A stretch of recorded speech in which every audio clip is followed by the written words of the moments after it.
नमस्कार। अब मैं आपको पाकिस्तान की मिस इन्फॉर्मेशन कैंपेन के बारे में अवगत कराऊंगी। पहला, पाकिस्तान ने यह क्लेम किया कि उसने अपने JF-17 से हमारे S-400 व ब्रह्मोस मिसाइल बेस को नुकसान पहुंचाया, जो कि बिल्कुल गलत है। दूसरा, उसका यह भी मिस इन्फॉर्मेशन कैंपेन था कि हमारी एयरफील्ड्स जो कि सिरसा, जम्मू, पठानकोट, भटिंडा, नलिया और भुज में है, ये उसका मिस इन्फॉर्मेशन भी बहुत गलत है।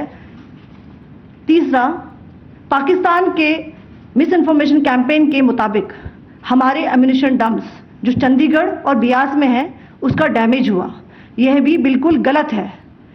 हमने आपको मॉर्निंग ब्रीफिंग में बताया था विद फैक्ट्स एंड फिगर के साथ कि ये सारी चीज़ें बिल्कुल सही सलामत हैं।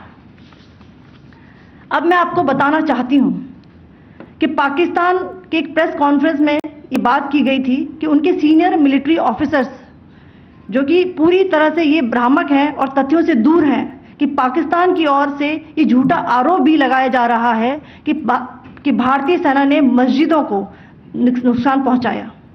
मैं इससे बिल्कुल स्पष्ट करना चाहती हूं कि India is a secular nation और हमारी सेना भारत के कॉन्स्टिट्यूशनल वैल्यूज की एक बहुत प्यारी झलक है।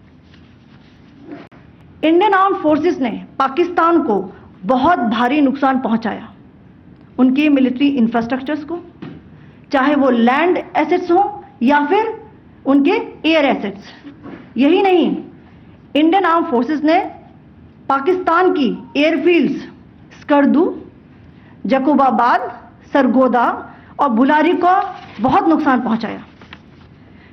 इसके अलावा पाकिस्तान के air defence system, radar system, उनको भी एयर स्पेस में अनटेनेबल किया। यह भी बताना चाहती हूं कि लाइन ऑफ कंट्रोल के पास पाकिस्तान के command and control logistic installations और उनके मिलिट्री इंफ्रास्ट्रक्चर्स, मिलिट्री पर्सनल्स का इतना भारी नुकसान हुआ कि पाकिस्तान की ऑफेंसिव व डिफेंसिव कैपेबिलिटी को नष्ट कर दिया गया।